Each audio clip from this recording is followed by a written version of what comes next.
All right, let's do a test run of this Photopea thing. We're going to open our browser, open Chrome. We're going to type in photopea.com. Brings up this. All right, so you can override this thing. You can't really close it unless you do something, but you can override it by going here. But I mean, what's the difference? Just, new project. Okay, we don't need any of these templates. We're going to ignore that. Right now, it's looking at the social media settings. We're going to go to print settings. So we like print. These are all different ones, but the one we're concerned with is down here at the bottom, letter. So click on letter. We'll notice it's 8.5 by 11. It's vertical, 300 DPI. It's white. Hit create. All right, very simple. That's how we get a paper or page open. All right. First things first, let's go up here and double click on new project. That's a terrible name for a file. So we're going to call it DMA1. Why not? Be better, actually, let's use a name that's specific to just us. We'll put there one. You'll put your last name. Don't put my last name because everybody will have the same file. All right. So you went to Google Classroom, and if you haven't yet, you can do this. Go and download the picture on this assignment. And it should be a picture of a tree with some red hills and whatnot. Once you've downloaded that and you have that in your documents, go to File and Open. Actually, you could do Open and Place. I just noticed that. All right, so mine is on the desktop. You can't do that with a Chromebook. I'm going to scroll till I find it. There it is, Red Sky, Mountains, Trees, Digital Art Painting. So I'm going to click that. Boom. So instead of having import, they're putting, it's called Open and Place. All right. If I go up here, my tools to the very top tool, that's the Move tool. I'll mouse over, see, Move tool. And that'll bring up this set of stuff up here. It's got auto select. That's cool. But let's make sure that transform controls is selected. Okay, so if I do that, you'll notice that the little nodes pop in, and I'm able to grab it and resize it without having to, transform. Okay, this is important. Hold down Shift on your keyboard, and then click this right top corner. And drag it until the tree comes out to the edge. Perfect. Okay, I'm going to go back and click on the Move tool. That locks it in place. Now, one of the really cool things about this that Photoshop does not do, or at least I have never seen it do it, is if you click in the picture and drag it down, watch what happens when it hits the middle. Boom, there's a little red line. So now I know this thing is centered on the page. So I'm basically filling it so the tree is right up to the edge of the page on both sides, and I dragged it to the middle. Again, look for the red line. It kind of locks it in. There's like a magnet effect to it. All right. Next thing I want to do is I'm going to go down to the bottom right. You'll notice there's a trash can, there's a little mask thing, there's a folder thing. I want the one next to the trash can. And when you mouse over, it says New Layer. So that's your New Layer button. Click on that. Pretty obvious. You guys should know this already. Just in case, now you know. Okay, you see Layer 1 has popped up. All right. Now, something that you're going to find is the same as Photoshop. If you hit the letter D, it sets your colors where they should be. So let's say it's like this. If I hit the letter D down here in the bottom, look what happens. And in case you forget, there it is right there. Now you can swap those.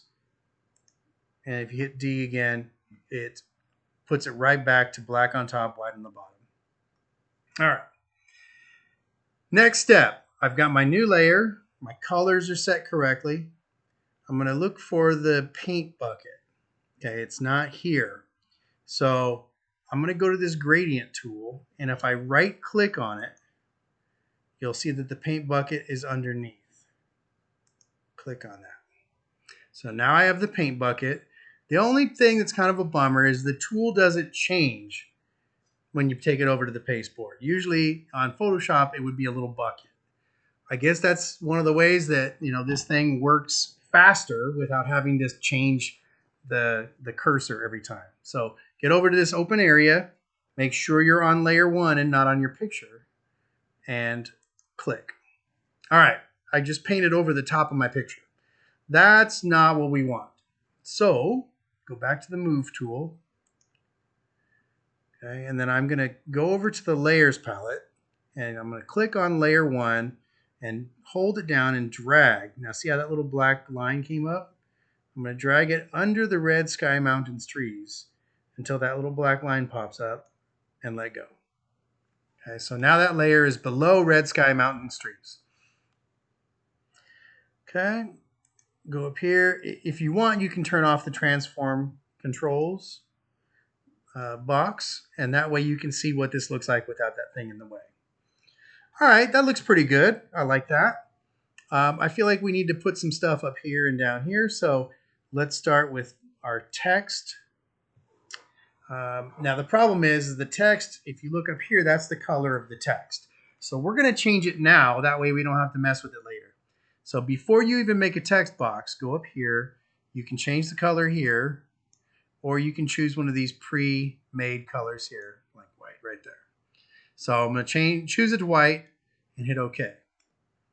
Now I can go up into the area and click and drag. And I'm going to make a text box that goes all the way across and stops at the edge. Okay. Now, this is an 8.5 by 11 size page. So I'm probably going to want to change the size so that we can see it. So let's make it as big as it will go. It'll be at 150. And I click back in here, and I'm going to put Digitech 1. And it's in all caps, so I hit the caps lock. Okay, that's still pretty small. So I'm going to click and select that, click and drag. And if I click in here, I can change it to 300, hit enter. It's a little better. Maybe I need a better font. Let's do that first. So I go over here. It's still highlighted. Let's go down and find, this one's kind of fun. Destroy. Cool, I like that. Problem is it's over on one side. Now, some people might use the space bar, but that doesn't quite work. It never works how you want it. But if you've got this, you got your cursor in there, even if it's just, at the beginning of the word or whatever. If I go up here, you'll see I've got my alignment, left align, center, right. So if I click the center, it's going to space it evenly in the middle. Now, since I'm on my text tool still, I can come down to this little node at the bottom and get it to fit a little better without changing the size of it. Okay, back to my move tool. Okay, the box goes away. I can use my down arrow, but I'm holding it down. Look how slow it's moving. So what I might do is, drag it with my mouse and get it to where it's about even. That looks pretty good. All right, let's go get our text tool. We're going to click and drag one for the bottom. Boom. We're still at 300. And I'll tell you what, I'm still on caps lock. I'm just going to put my name. Oh, wait a minute. That's going to be way too big. Okay, so I got to change the size.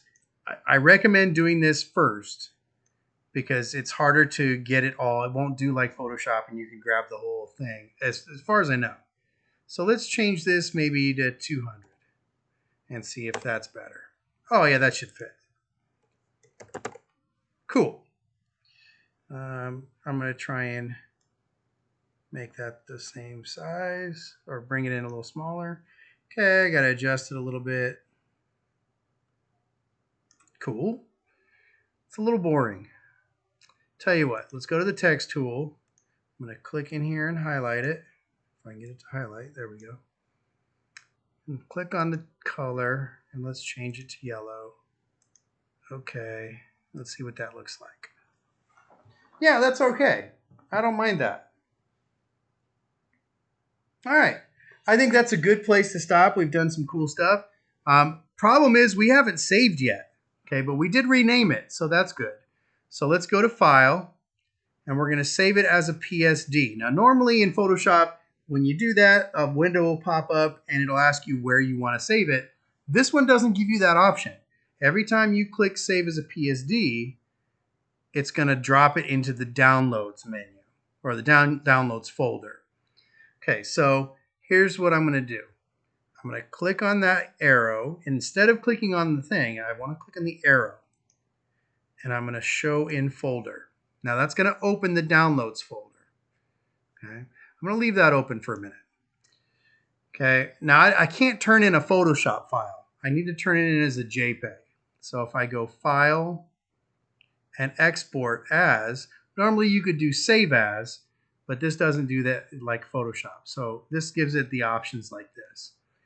Now, I've got a whole bunch of options. I could save it as any of these, but we want a JPEG because we're going to turn it in as a JPEG. In fact, almost everything you do is going to be turned in as a JPEG. Now, you notice that it doesn't show us the whole thing. We could probably, I'm sure there's a view where you can see all of it. Maybe it's here. Yeah, I don't know. That's at full size. So that's the quality it'll look like at full size. Now, you can change the file if you change your mind, but we want to keep it as a JPEG. Okay, so we'll leave that alone. We can turn the quality up or turn the quality down. It's fine. We'll leave it at 70%. That's a good ratio. It's not quite full size, but you know it's good enough that it's a quality looking image. And then you hit save. Again, it saves it into the Downloads folder. So I open, Show in Folder, not open. Okay, so they're both there. I'm going to minimize this window, and then because if you have a Chromebook, it won't let you do it. You're going to have to go to the Documents, I think, is where it lets you save everything. So you're going to have to drag those things into the Documents folder. Okay. So just to check, I'm going to open that. Hey, look, it's done. It's a JPEG. All right. When I'm done, let me go back here. I can close this. And it didn't ask me, you want to do something else when you save it. Now, I would recommend saving every like 5 minutes or so. You're probably going to end up with a lot of extra files that way, but I think, it definitely is better than waiting until the end and then having it crash or lock up. Now, if I want to open it up and work on it again, that's probably one way you could do it, is open it from here. Oh, wait, it was in Documents. So it was there one. There it is. So now I can go in and edit this thing and work on it and do whatever I want to do with it. But the key is you have to save. So let's go save as PSD. And let's see what happens in here. Okay, so now it's in here again. Every time if you save it, you drag it out, you put it into your documents. Do I have a documents folder open? I don't. Okay, so I'm going to drag this into my documents. It's going to ask me to replace it. Yes, I want to replace it because I want the newest one to be the one in the documents folder. Okay, and there it is. And I think that's a good place to stop today. Take your JPEG, submit that on Google Classroom, and obviously my name shouldn't be there. Your name should be on there. And that's all we got. We'll explore a little more next time we see each other.